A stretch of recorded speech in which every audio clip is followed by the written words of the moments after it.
Olá pessoal, Tony Rodrigues, Além da Notícia. O presidente Jair Bolsonaro fez uma ameaça seríssima de retaliação ao Supremo Tribunal Federal, acredito que bem mais grave daquela que ele havia feito anteriormente. Há algumas semanas ele fez também um desabafo dizendo o seguinte: já chega, já encheu a tampa, não é, do tambor, o Supremo Tribunal Federal já está passando da conta. Dessa vez, ele disse o seguinte, ele disse a mesma coisa, repetiu basicamente a mesma coisa, que o Supremo Tribunal Federal tinha passado da conta e que já tinha enchido a tampa, não é? Não há mais condições de suportar isso que está sendo feito, segundo ele, ao arrepio da legalidade, porque o Supremo Tribunal Federal instituiu um inquérito onde o Supremo investiga e o Supremo julga. Isso avilta completamente o princípio constitucional. E, segundo o presidente, feito como uma espécie de armação para atingir a ele próprio e aos seus aliados, as pessoas que são próximas a ele. Ele não citou ninguém, mas vários parlamentares, vários políticos, pessoas que hoje estão cuidando da organização do Partido Aliança pelo Brasil, foram atingidos pela mais recente investida do Supremo Tribunal Federal através da Polícia Federal, da residência do blogueiro Alan dos Santos, do Terça Livre, da deputada Carla Zambelli, de um outro deputado aí, Daniel Silveira, que é do Rio de Janeiro, do PSL, ainda está no PSL do Rio de Janeiro, mas caso surja realmente aí o Aliança pelo Brasil, tranquilamente essas pessoas vão se mudar para esse novo partido. O próprio coordenador do novo partido, que está sendo formado pelo grupo do presidente Bolsonaro, e o presidente disse o seguinte: chegou, está na tampa já, atingiu o limite e está na hora de colocar as coisas nos seus devidos lugares. Conversando com apoiadores, ele disse o seguinte: tem gente que hoje tem 40 anos de idade e que acha que sabe de alguma coisa sobre a história recente do Brasil, sobre a história do regime militar no Brasil, coisas que ele já vivenciou e coisas que ele praticou durante o regime militar, segundo palavras do próprio presidente.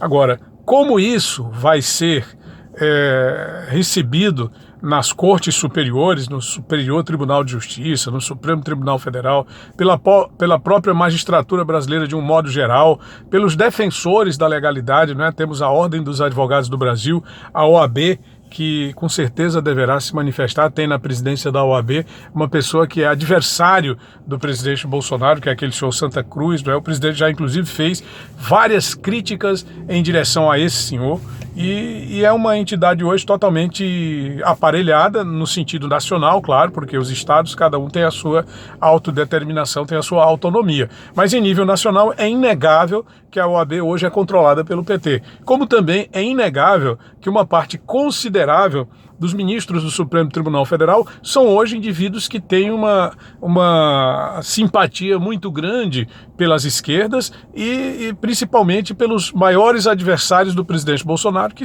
continuam sendo o PT, Lula, José Dirceu e Companhia Limitada.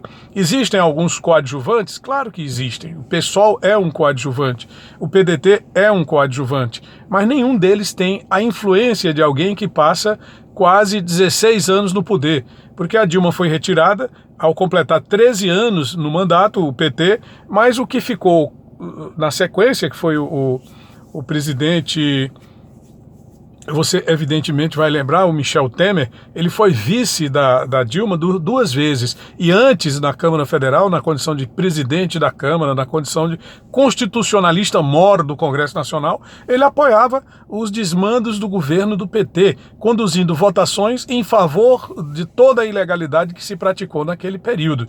Isso o Temer. Então ele era parte do governo do PT. Depois rompeu porque quis assumir, quis dar o golpe dentro do golpe, né? O golpe do MDB dentro do PT. Alguns dos seus partidários nem o acompanharam. Tem um caso aqui do senador do Piauí, Marcelo Castro, que nem acompanhou, votou, foi contra o impeachment. Mas esse aí, questão do Temer, só é para reforçar o fato de que estavam juntos. PT e MDB, portanto, concluíram um ciclo de 16 anos no poder. E por isso colocaram ali no Supremo Tribunal Federal vários dos seus membros. Pessoas que estão no Supremo hoje foram colocadas pelo PT. A grande maioria deles. E o que não foi colocado pelo PT foi colocado pelo PSDB, do Fernando Henrique Cardoso, que hoje tenta fazer uma frente nacional contra o governo Bolsonaro, segundo ele, de recuperação do país. Mas o país, ele está passando por um momento de reestruturação. É claro, nós estamos paralisados agora por conta da pandemia, mas não se pode colocar isso na conta do presidente Bolsonaro, e eu não estou fazendo aqui nenhuma defesa. Eu estou apenas sendo justo, estou apenas sendo, em relação a questão do presidente, fazendo o meu papel como jornalista, que é atribuir aquilo que verdadeiramente lhe pertence. Ele estava fazendo um bom trabalho.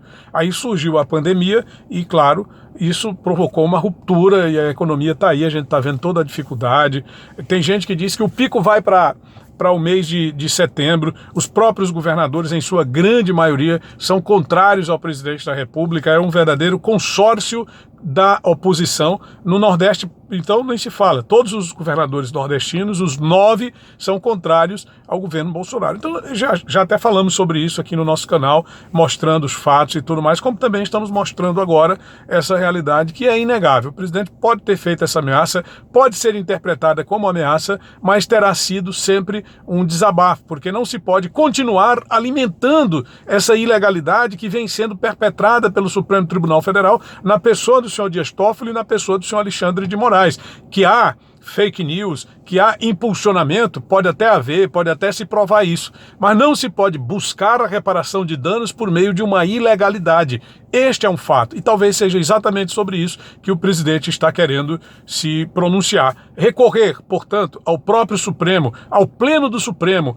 para barrar esta afronta à Constituição Federal e à dignidade de qualquer cidadão, seria uma alternativa muito válida. Acredito eu que não se está falando de golpe contra a democracia. Se está falando, sim, de buscar a reparação na própria lei pelos atos que estão sendo afrontosos, praticados pelo Supremo. Se você gostou, deixe seu gostei, se inscreve no nosso canal e ative as notificações do sino. É Tony Rodrigues, Além da Notícia.